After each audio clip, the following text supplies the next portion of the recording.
Donc ce soir, on va étudier la suite du discours chassidique du Rabbi Ve'ata Tetzavé. Et on en est donc à la lettre Yud. C'est ça, hein, la lettre Yud, la 10e lettre.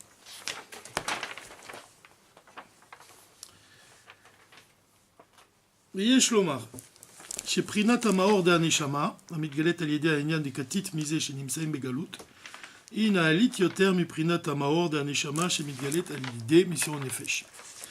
Donc ici, le Rabbi va faire une différence entre, dans l'essence de l'âme elle-même, la force de l'essence de l'âme. Il y a une différence essentielle dans notre comportement, dans le comportement d'un juif, par rapport à une situation. Quand il y a un décret qui pèse sur lui, quand il ressent l'exil, alors il va dévoiler, l'essence de son âme va se dévoiler en lui-même, et elle va provoquer ce qu'on appelle la force de Messirut Nefesh. C'est-à-dire la force de Messirut Nefesh, c'est une volonté qui est au-delà de son intellect, une volonté de s'attacher à Dieu, et comme cette volonté, elle va briller en lui, toutes les forces de son âme, elles vont se fondre dans cette volonté. C'est-à-dire que même son intellect, il va désirer Dieu. Même ses sentiments, ils vont désirer Dieu. Ça, d'où va venir ce changement en lui-même? De par le fait qu'il y a un décret, comme on a vu avec le décret d'Aman, avec l'époque de Mordechai, au moment de Purim, où le peuple juif était en danger. Alors ils ont développé, les enfants d'Israël, des forces, ils ont dépassé leur propre nature, ils sont allés au-delà de leur propre force. Pourquoi? Parce que même quand on brise une olive, on voit qu'il sort de l'huile. De la même façon, quand un juif il est mis en danger, alors il va, par la nature de son âme, il va agir au-delà de son intellect pour exprimer son judaïsme, pour exprimer l'étincelle divine de son âme. Ça, c'est le premier niveau de l'essence de l'âme. Et c'est c'est le niveau de Messirut Nefesh, le fait de donner son âme, le fait de donner toutes ses forces pour réaliser la volonté de Dieu dans ce monde, faire une demeure pour Dieu dans ce monde, faire de ce monde matériel une demeure pour Dieu, désirer faire une demeure, ressentir l'amour de Dieu, et cette volonté-là qui va le pousser vraiment à exprimer toutes ses forces, toutes les forces de son intellect, tous ses sentiments dans son service divin. Mais il y a un niveau qui est plus élevé que celui-là, plus élevé que le niveau de Messirut Nefesh, c'est le niveau de Katit. Katit. Katit, ça signifie briser. C'est le mot qui est employé dans le verset. Quand Dieu il ordonne à Moshe, il lui dit tu ordonneras aux enfants d'Israël de t'apporter de l'huile d'olive pure concassée. Concassée, c'est Katit.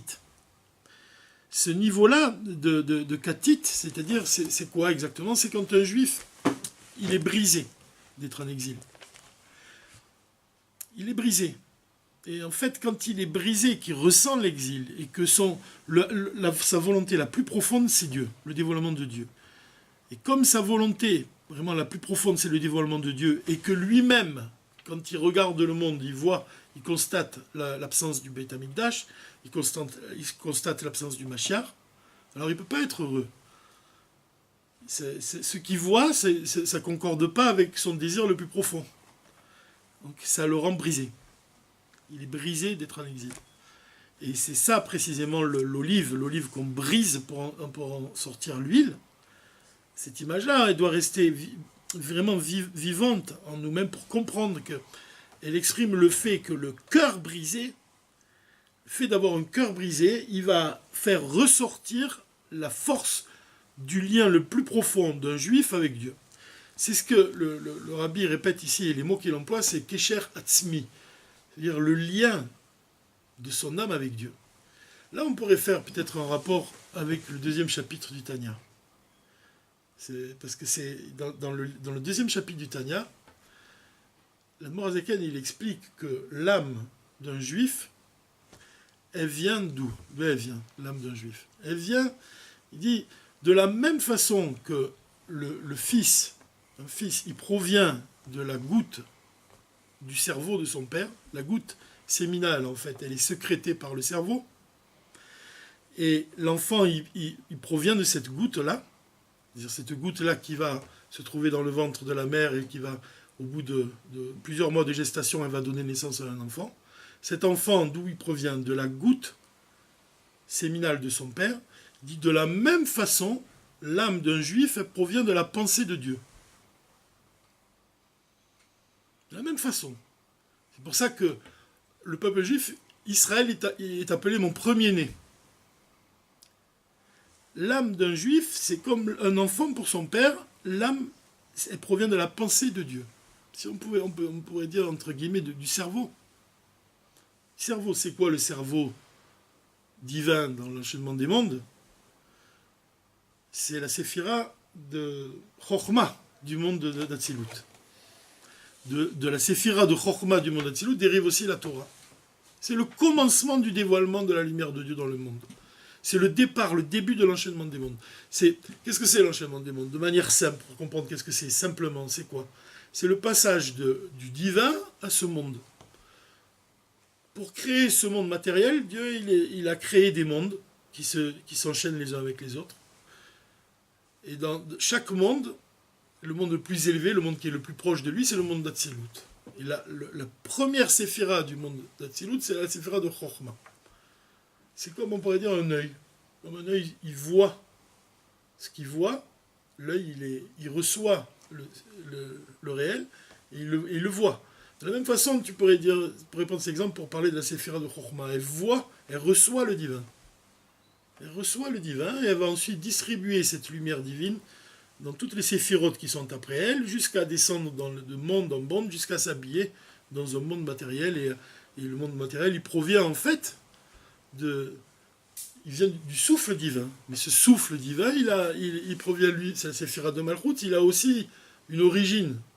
C'est quoi? C'est la Chokhmah, le cerveau. Donc l'âme d'un juif, elle provient du cerveau de Chokhmah, du monde d'Atsilut. De la même façon que le fils, il provient du cerveau de son père.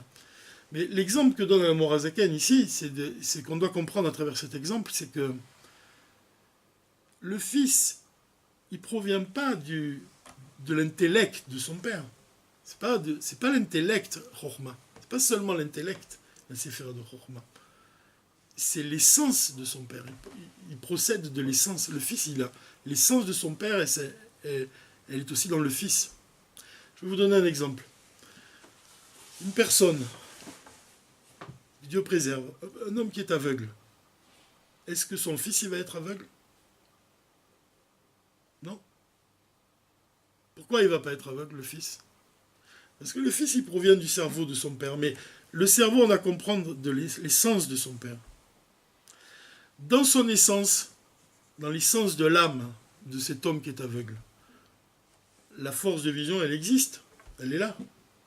Seulement, elle ne s'habille pas dans l'œil. Elle reste en haut, si on peut dire.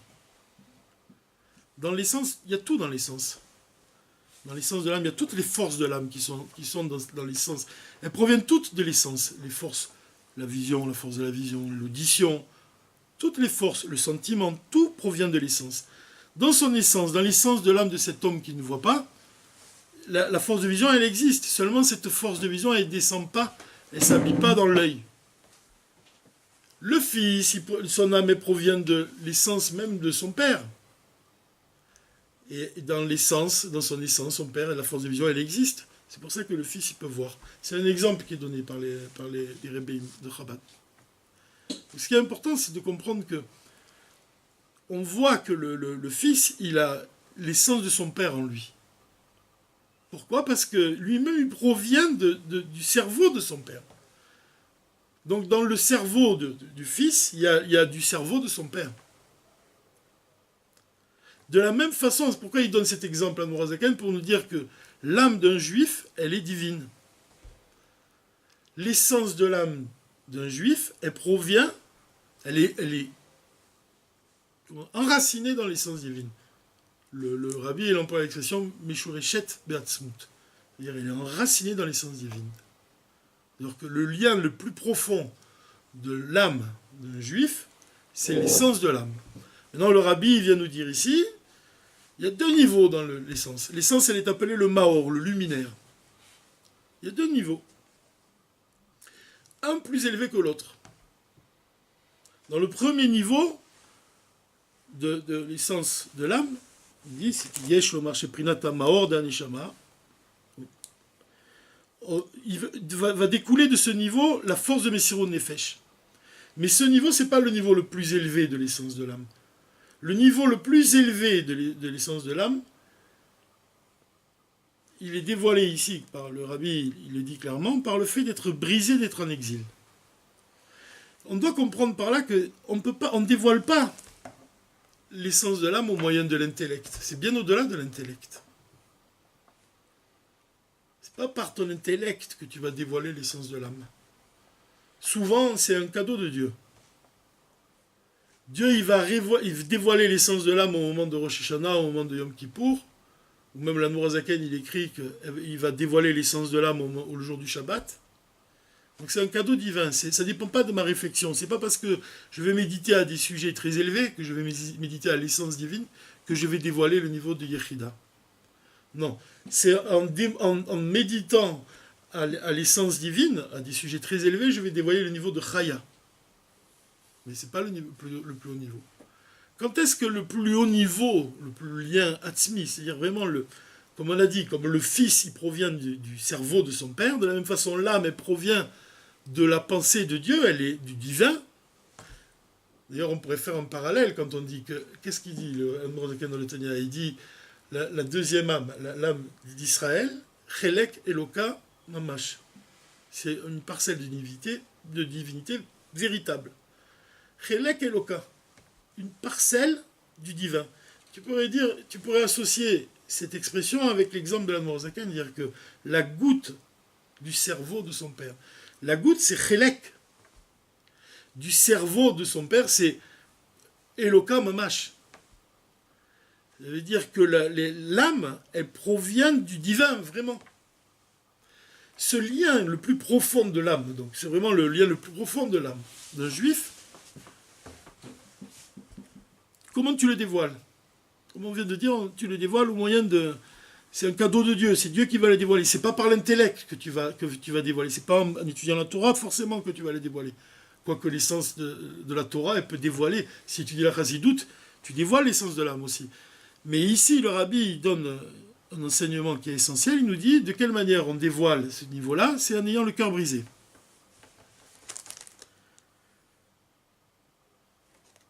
Et c'est le plus haut niveau. Ve'ainyanu demi ata'amim al ze shebematan Torah הייתה רק ההתחלה, החלו לעשות, ובימי אחשוורוש הייתה הקבלה וקיבל היהודים, כי זה שהקדימו נעשה לנשמע במתן תורה היה מפני שכפה עליהם הר כגיגית, גילוי מלמעלה, ובימי אחשוורוש הייתה הקבלה מצד עצמם.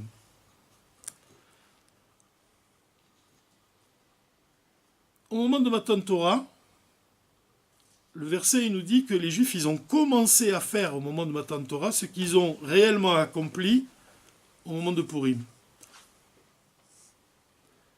C'est-à-dire quoi? Qu'est-ce qu'ils ont fait à Purim qu'ils n'ont pas accompli au moment de Matan Torah? Messirut Nefesh. De faire don d'eux-mêmes de manière concrète. C'est ce qu'ils ont accompli au moment de Purim.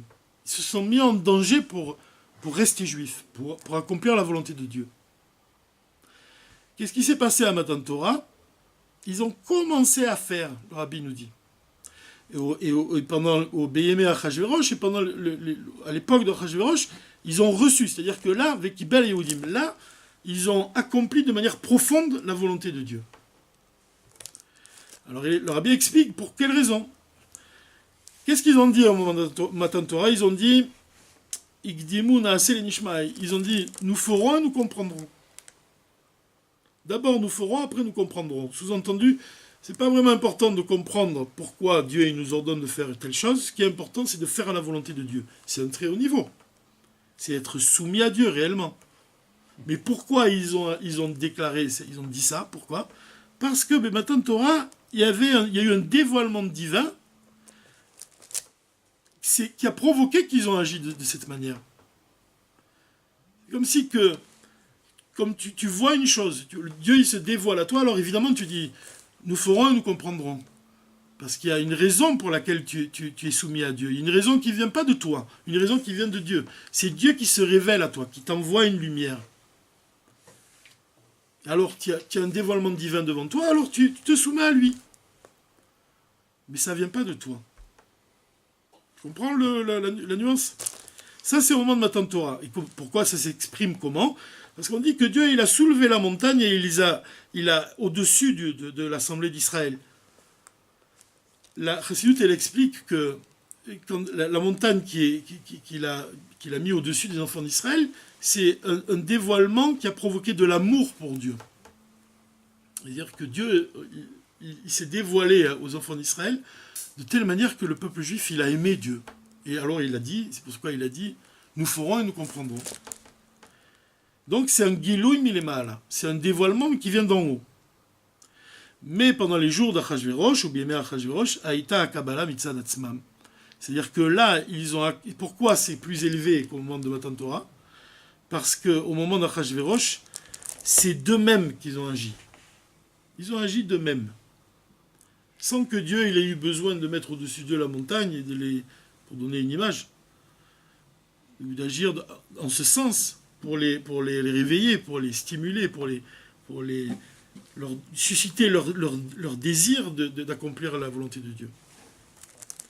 ויש לומר שהאמונה דישראל מצד זה שהנשמה שלמעלה רואה אלוקות, אמונה מצד סיבה, הוא על דרך שהקדימו נעשה לנשמה במתן תורה, מצד גילוי דלמעלה. Quand on a parlé de la Emouna, on a dit comment ça se fait que les Juifs y croient en Dieu. On a dit qu'ils croient en Dieu pour la simple et bonne raison que leur Neshama qui est en haut, elle voit le divin. Donc là aussi, ça ressemble à un dévoilement d'en haut. Pourquoi ils croient en Dieu? Parce qu'en haut, Dieu il se dévoile à l'âme, alors l'âme, elle influe. Alors ils savent. Alors ils savent. Mais donc ils n'ont plus besoin de raison s'ils savent. Mais c'est une raison pour laquelle ils croient en Dieu. Ils ont une raison pour laquelle ils croient en Dieu. C'est qu'ils savent, comme tu dis. C'est que leur Neshama qui est en haut, elle voit le divin, elle communique cette vision, si on peut dire, à l'âme qui est en bas, qui s'habille dans le corps. Et alors, ils croient en Dieu. Donc, ils croient en Dieu parce qu'il y a un dévoilement qui vient d'en haut. C'est comparable aux Juifs au moment de Matan Torah, quand Dieu, il y a une raison pour laquelle ils ont dit « nous ferons et nous comprendrons ». Laquelle? C'est qu'il a mis la montagne au-dessus d'eux. Il les a menacés. C'est comme ça, c'est écrit dans la Gemara. Elle dit, alors, vous acceptez ma Torah ou je vous... Mais en fait, cette montagne qui est au-dessus de l'Assemblée d'Israël, cette image-là, imaginez cette image-là de la montagne qui est au-dessus des enfants d'Israël, c'est la raison pour laquelle les enfants d'Israël, ils ont dit, nous ferons et nous comprendrons. De la même façon, le Rabbi vient nous dire, la Emouna que les Juifs, ils ont, c'est l'âme qui est en haut, elle est comparable à la montagne qui est au-dessus d'eux. Elle voit le divin et elle nous influe. Vous vous rappelez de ça, de l'exemple qui est donné par la Gemara? Qu'est-ce que c'est l'âme qui est en haut? On a dit c'est l'histoire de Daniel avec ceux qui accompagnaient Daniel. Daniel, c'est un prophète, il voit. C'est un prophète, il a le don de la vision, il voit. Mais ceux qui l'accompagnaient, ils ne voyaient pas. Pourtant, ils ont ressenti de la peur. Et Daniel, il s'étonnait, il dit, pourquoi? Moi, encore que j'ai peur, je comprends. Parce que moi, je vois ce qu'il y a en face. Je vois ce qu'ils ne voient pas, donc j'ai une raison d'avoir peur. Mais eux-mêmes, pourquoi ils ont eu peur? Et la Gemara répond, ils ont eu peur parce que leur âme qui est en haut voit. Donc il y a une raison pour laquelle ces Juifs-là, ils ont eu la crainte de Dieu. Et là, c'est ce qu'il est en train de nous dire. Il est en train de faire la différence entre la valeur de notre service divin quand il vient de nous-mêmes, ou quand il vient parce qu'il y a quelque chose qui va provoquer un désir en nous, ou une peur, ou un amour. Mais cette raison, elle est tellement forte qu'il n'y a plus de libre arbitre. Oui, exactement. Il n'y a plus de libre arbitre. À ce moment-là, ils agissent parce qu'il y a quelque chose qui les influence d'en haut. Il y a une force qui les influence d'en haut. Mais ce qui est plus fort encore, et c'est le point où on va arriver, c'est quand on arrive à ressentir de la crainte et l'amour de Dieu, mais que ça vient d'un effort personnel. Sans que Dieu ait besoin de dévoiler cet amour ou cette crainte.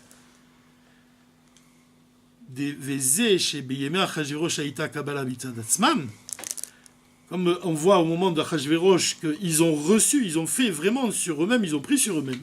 Ou qui au moment d'Achashverosh, pourquoi ils ont eu le désir qui venait d'eux-mêmes, en fait? Pourquoi ils ont eu ce désir de s'attacher à Dieu de manière vraiment puissante? Il dit parce qu'à ce moment-là, brillait en eux le lien de leur âme avec Dieu. Le lien le plus essentiel de l'âme avec Dieu. Comme plus la lumière est forte, plus tu t'élèves de niveau en niveau, et plus ça s'exprime en toi-même.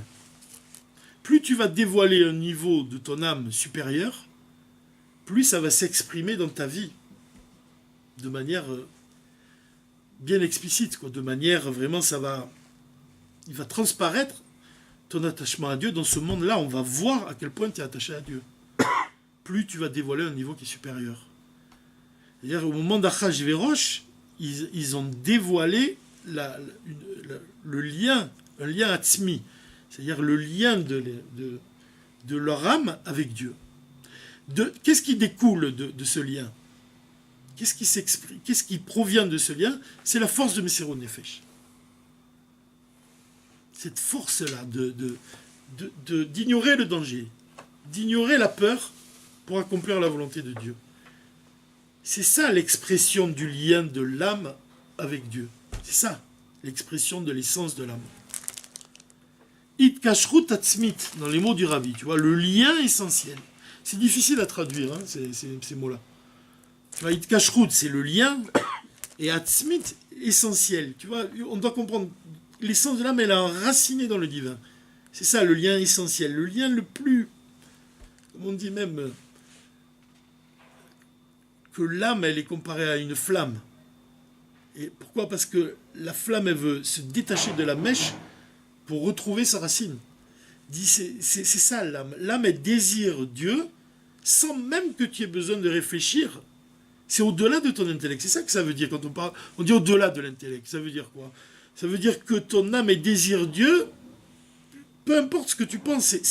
On dit en hébreu mimélé. De toute façon, dans tous les cas, elle s'élève tout le temps, elle désire sans cesse s'unir à Dieu. Envers et contre tout, comme on dit. Oui, envers et contre tout. Il n'y a rien qui peut l'arrêter, il n'y a rien qui peut l'arrêter. Et ce qui nous intéresse ici, ce qui intéresse le Rabbi ici, c'est d'exprimer cet attachement en nous-mêmes, de manière concrète. Quand on dit de faire une demeure pour Dieu, on doit faire de ce monde une demeure pour Dieu. Quand on dit le monde, on parle du monde. Vous savez que la Torah, la Gemara, elle compare. Elle dit que l'homme, c'est un petit monde. C'est un petit monde. C'est-à-dire que, même on dit, c'est écrit, le roi David, il dit aussi, dans les Télim, il dit, de la même façon que Dieu, il illumine l'univers, l'âme divine, elle illumine le corps. C'est-à-dire, le corps de l'homme, il est comparé à un monde. C'est un monde. Donc, le monde lui-même, c'est l'homme. C'est un petit monde. Il dit que quand on dit qu'on doit faire de ce monde une demeure pour Dieu, ça signifie aussi on doit faire de nous-mêmes une demeure pour Dieu. Ça, c'est quelque chose qui est connu dans la Chassidoute.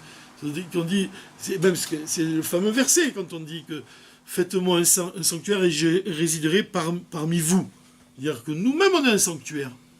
Nous-mêmes, on doit être une demeure pour Dieu. Mais quelle demeure? On doit être une demeure capable de recevoir l'essence divine. C'est ça. C'est de la même façon, on voit que le Fils, il provient du cerveau de son Père. Et on a dit que le Fils, il provient de l'essence du Père. De la même façon, on doit faire de ce monde et de nous-mêmes un réceptacle pour l'essence divine. Le dévoilement du Mashiach, c'est le dévoilement de l'essence. Donc ce lien atzmit, ce lien de notre âme avec le divin, chez Mitzad Etzem Mitziutam, dire c'est toute notre existence. Toute notre existence, elle est fondée sur ce lien-là.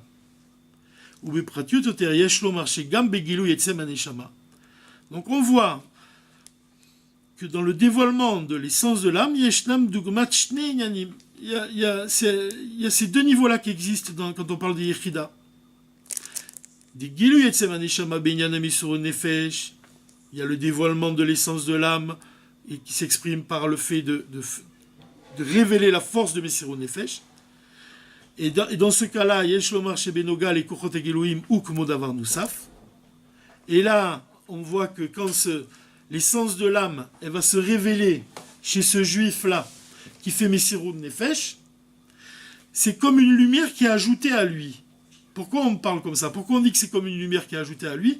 Parce que cette lumière-là, elle s'est pas unie à lui. Et à quoi on voit ça? On voit ça que quand un juif, des fois, il est dans une situation où sa vie est en danger, alors si l'essence de son âme, elle illumine à ce moment-là, il va agir au-delà de son intellect. Mais une fois que le danger est parti, son intellect, il redevient lui-même. Donc c'est pour ça que le rabbi, il dit, cette lumière-là, cette force-là de l'essence de l'âme, elle est comme une davar nusaf, elle est comme ajoutée à lui. Et alors il donne un exemple, et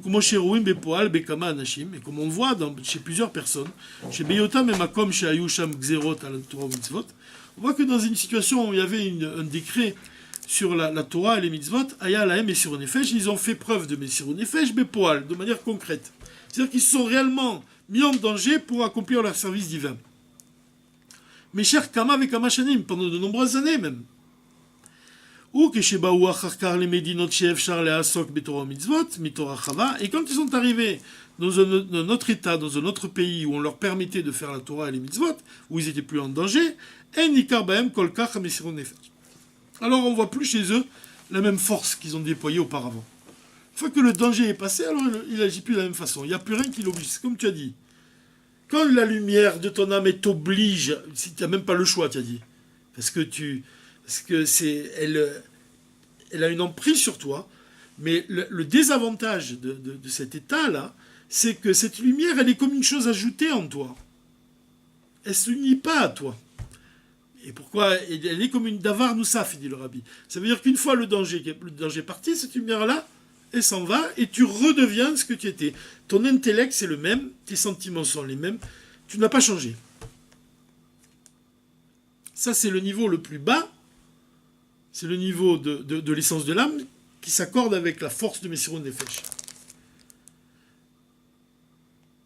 L'onikar bahem kolkar, on ne voit plus chez eux cette force-là qu'ils ont eue auparavant. Il explique qu'ils chez Amdou Bemessirou Nefesh Mesharkam avec Kamashanim ou les fiches et Ir Bahem Agiloui Detzem Aneshama chez les Malam et Kochot Egelouim Veleon Aase Aliedeze Shinui Bekochot Egelouim Atzmam. Là, le rabbi il dit quelque chose qui rejoint la définition de la Chassidut, qui va donner, qui confirme une définition essentielle de la Chassidut. Il nous dit que quand ils ont eu ce dévoilement de l'essence de l'âme, ce dévoilement-là, ce niveau du Maor, on a dit l'essence de l'âme, c'est le niveau inférieur de l'essence de l'âme. Il a comment il nous dit, il est les Ma'alam Ikochot Egelouim. Il est au-delà de l'intellect, au-delà des sentiments, et il ne change pas l'intellect, il ne change pas les sentiments. Ça veut dire que une force comme l'intellect, elle provient de l'essence de l'âme. Toutes les forces, comme on a dit, elles proviennent de l'essence de l'âme. Seulement, tu as la force, l'intellect par exemple, c'est limité, c'est une force qui est limitée, et l'essence de l'âme, elle est illimitée. Ce niveau-là, inférieur de l'essence de l'âme, c'est le niveau qui est au-delà des limites, mais qui ne s'accorde pas avec la limite. C'est-à-dire qu'il va éclairer la limite, il va éclairer ton intellect, il va te donner à agir au-delà de ton intellect, à faire la volonté de Dieu de manière profonde même. Il va te pousser à agir au-delà de tes propres limites même. Mais il n'est pas illimité. Pourquoi cette force-là, elle n'est pas illimitée d'une certaine manière? Parce que le véritable illimité, il s'accorde avec la limite. C'est ce qu'on a dit. On a expliqué ça en cours. C'est-à-dire que le niveau le plus haut, le plus élevé de l'essence de l'âme, celui qui est enraciné dans le divin, s'il se révèle dans l'intellect, il va faire un avec l'intellect. Alors que le niveau inférieur de l'essence de l'âme, il se révèle dans l'intellect, mais il reste ce qu'il est, et l'intellect, il reste ce qu'il est. Il n'y a pas de fusion entre les deux. Tu comprends la différence? Il y a deux niveaux. de l'essence de l'âme. Un niveau inférieur, un niveau supérieur. Le niveau inférieur, il va élever ton intellect, mais il ne va pas se fondre, il ne va pas s'unir avec ton intellect. Ça veut dire qu'il va te permettre de t'élever, et tu vas faire Messirot Nefesh, tu vas agir au-delà de ton intellect. Mais une fois que le danger est parti, ton intellect il va redevenir ce qu'il était. Le niveau supérieur de l'essence de l'âme, il est tellement haut, ce niveau-là, il a plus de force que le niveau inférieur, et il a le pouvoir de s'unir avec ton intellect. Et ça va provoquer que tu vas changer. Ça va te changer. Ton intellect, il va plus être le même.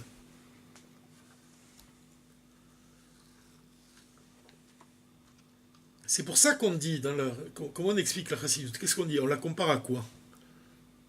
On compare la chassidoute à de l'huile. Même c'est le sujet ici. Israël, Katit est mort, l'huile.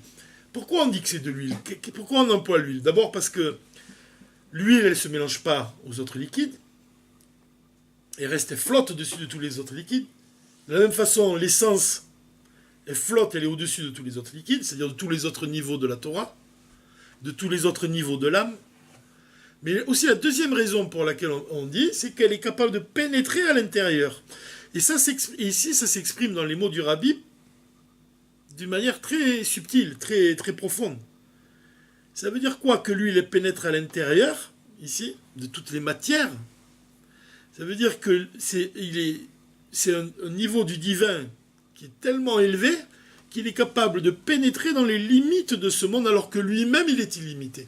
C'est la fusion de l'illimité avec la limite. Alors que dans le premier cas, quand on a dit qu'on a parlé de l'essence de l'âme telle qu'elle est le niveau inférieur de l'essence de l'âme, c'est un niveau qui est au-dessus de l'intellect, qui est illimité par rapport à l'intellect, qui va seulement l'éclairer, mais qui ne va pas pénétrer, qui ne va pas s'unir avec. Donc quel est le point? C'est le point central même de tout le Mahamar. C'est qu'on voit ici que un juif, de par le fait qu'il a le cœur brisé, il est capable d'attirer l'infini et de le faire résider dans le fini. Il est capable d'attirer une force illimitée, divine illimitée, de telle manière qu'elle va s'unir avec ses forces à lui qui sont totalement limitées, comme son intellect, ses sentiments. Et ça, comment tu pourrais l'exprimer? Quel exemple quel exemple pourrait donner pour exprimer ça?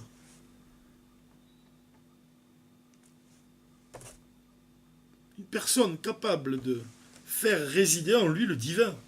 C'est-à-dire faire résider dans son corps limité même, quelque chose qui est illimité. Que son intellect, il s'unit avec le divin.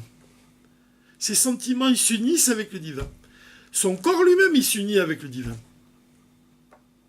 C'est le Rabbi, quand il parle du Mashiach, il le décrit de cette façon. Il dit que, il dit exactement, le Rabbi, il dit dans un de ses discours chassidiques, il dit que le Mashiach, c'est l'union entre le Shem Ban et le Shem Ma. Le Shem Ban, il représente la matière, et le Shem Ma, il représente l'esprit. L'esprit, c'est l'illimité, et la matière, c'est le limité. Le Mashiach, il unit le Shem Ban et le Shem Ma. Il unit la matière et l'esprit.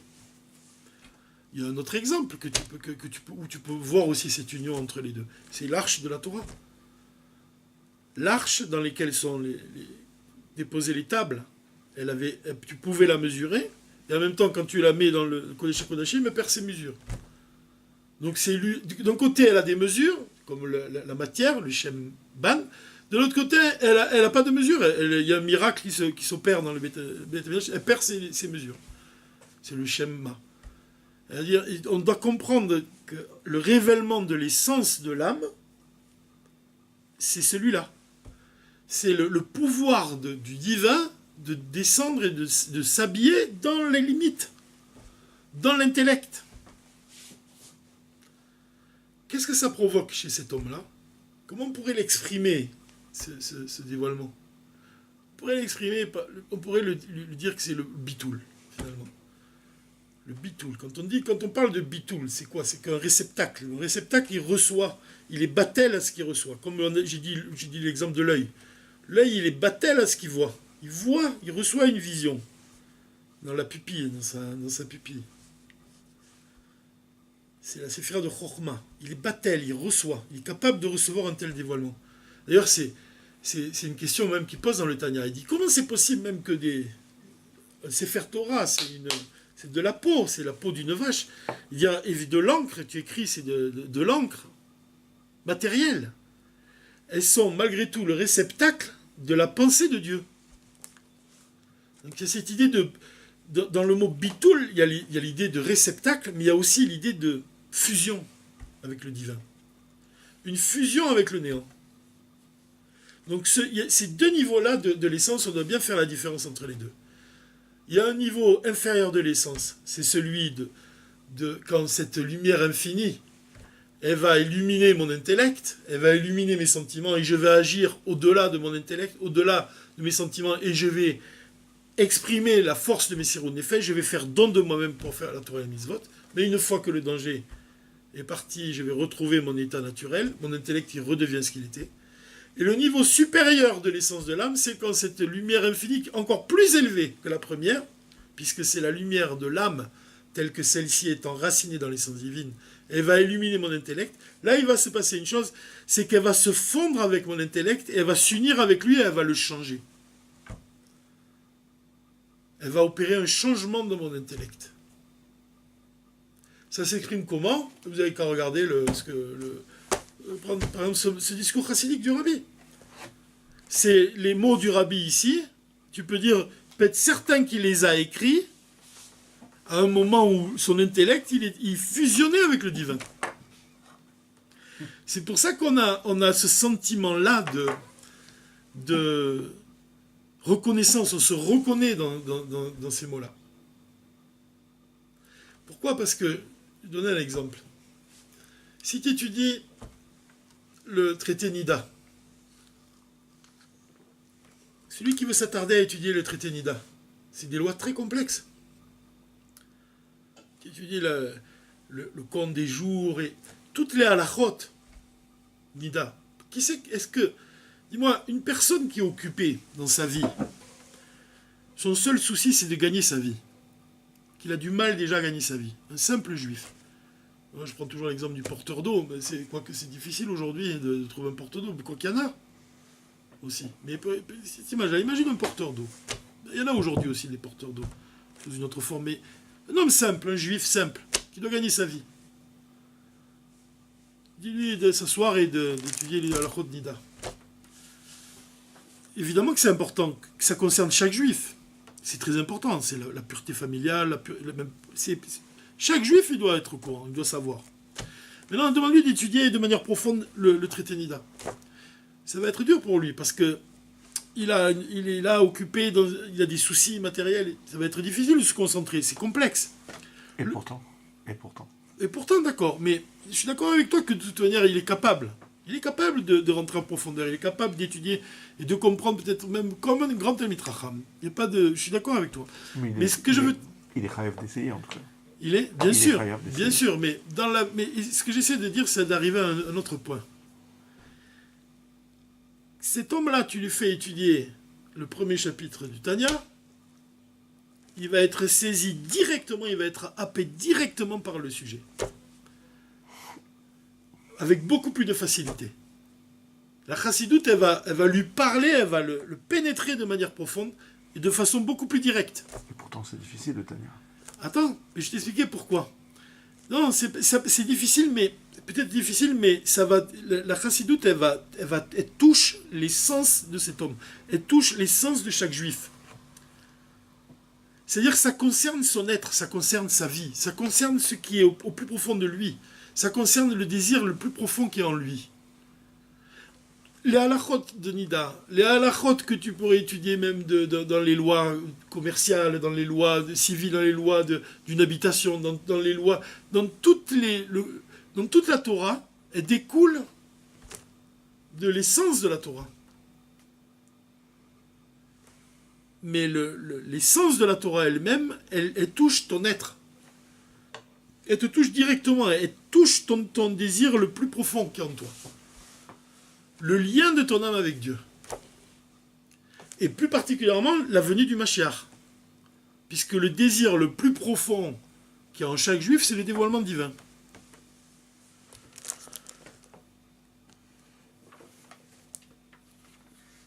Donc c'est ça le plus haut niveau de l'essence de l'âme. Ce plus haut niveau-là, quand il se dévoile dans ton intellect, d'après ce que dit le rabbi ici, ce juif-là, il ne reste pas le même.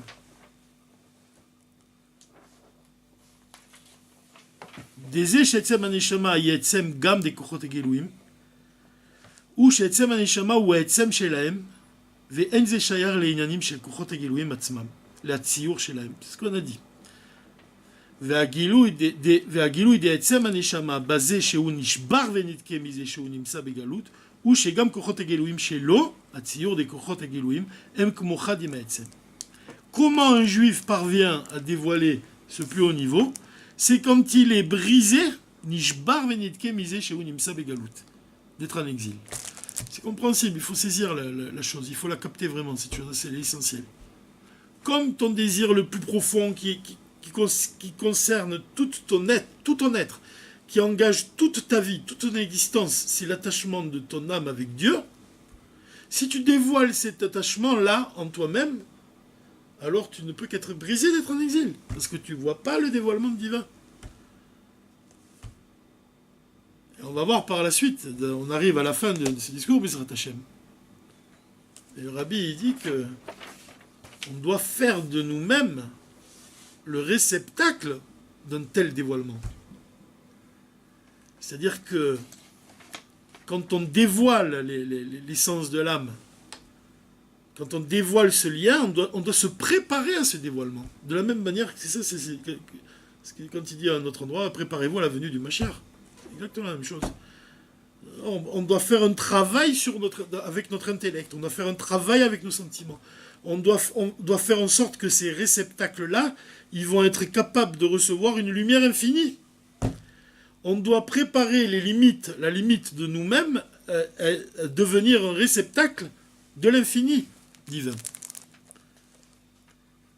C'est difficile à comprendre, c'est facile à comprendre. Non, tu as du mal à comprendre. L'idée, on est limité, on doit faire de nous-mêmes, on doit pousser nos limites, on doit les élargir, comme il dit l'Admorazaken, élargis ta tente. On doit élargir nos forces de manière à ce qu'elles soient un réceptacle capable de recevoir un dévoilement illimité. Un amour illimité, un amour infini. Et si c'est possible de le comprendre, c'est pas simple de le mettre en œuvre. Mais c'est un travail. C'est un travail. C'est l'essence de la chassidoute, l'instrument. C'est la chassidoute, l'instrument pour nous façonner. On doit façonner notre âme. On doit travailler sur notre corps. Comprendre que le corps, il est tel un écrin et l'âme comme une perle. On doit travailler pour atteindre ce niveau-là d'écrin, de purifier notre corps. On doit purifier notre corps, on doit purifier notre âme. Chez Unissa Begalut ou chez Gam Kochot Hageluim, chez Lo Atzir de Kochot Hageluim, Em Kumochad Im Ha'etzem. De manière à ce que nos forces, les forces de notre âme, elles puissent fusionner avec le divin, avec l'essence. ויש לומר דזה שעצם הנשמה והציור דהכוחות הם דוגמה שני עניינים, ולפי שגם עצם הנשמה היא מוגדרת בגדר, והגדר שלה היא למעלה מהציור דהכוחות. C'est ce qu'on a dit. On a dit qu'il y a un niveau de l'essence de l'âme qui est inférieur à l'autre, et ce niveau-là qui est inférieur au niveau supérieur, il est pas capable de pénétrer, de fusionner avec nos limites. Il reste les malas. Il reste les malas miakochot hagiluim. Il ne fusionne pas avec notre intellect. Il nous éclaire, mais il n'a pas la force de l'essence de l'âme à son plus haut niveau. Comme on a dit, l'essence de l'âme, elle a la force. C'est comme l'huile qui pénètre dans la matière. C'est-à-dire que l'infini qui fusionne avec le fini. Aval mitzad etzem haneshama komo shei mushereshet be'atzmut. Mais l'essence de l'âme telle qu'elle est enracinée dans le divin, dans l'essence divine. Apshitut de l'aneshama, il dit, tu vois, le apshitut, c'est-à-dire la simplicité de l'âme, le plus haut niveau de l'âme. Ve'atziour de akochot, et les limites des forces de notre âme, c'est là, em kulochad, fusionne. L'infini fusionne avec le fini. Ve'alpi ze yeshomar de prinat ha'maor de haneshama shemidgale al yidei mesero nefesh, yetzem haneshama kumo sheim ugderet be'inyan ha'pshitud shelemala mitziur akochot. C'est-à-dire que quand on a dit que le mesero nefesh, ça vient de quoi? Ça vient de quel niveau de l'essence de l'âme? Ça vient du niveau le plus bas de l'essence de l'âme. Ve'u prinat ha'maor de haneshama shemidgale al yidei ha'inyan de katit mizeh nimtzai megalut. Et le niveau de l'âme qu'on révèle en ayant le cœur brisé d'être en exil, c'est le niveau le plus élevé de l'essence de l'âme, puisque c'est le niveau de l'essence de l'âme qui est enraciné dans le divin, et celui-là on le révèle quand on est brisé d'être en exil. Alors, pour finir cette lettre-là, après on attaque la lettre Yud Aleph, Zrat Hashem, c'est la Yud Bet, il reste que deux, on pourra même peut-être si Dieu veut les étudier ensemble. Donc, pour finir, pour conclure là, sur cette idée-là, pour cette lettre Yud du Rabbi,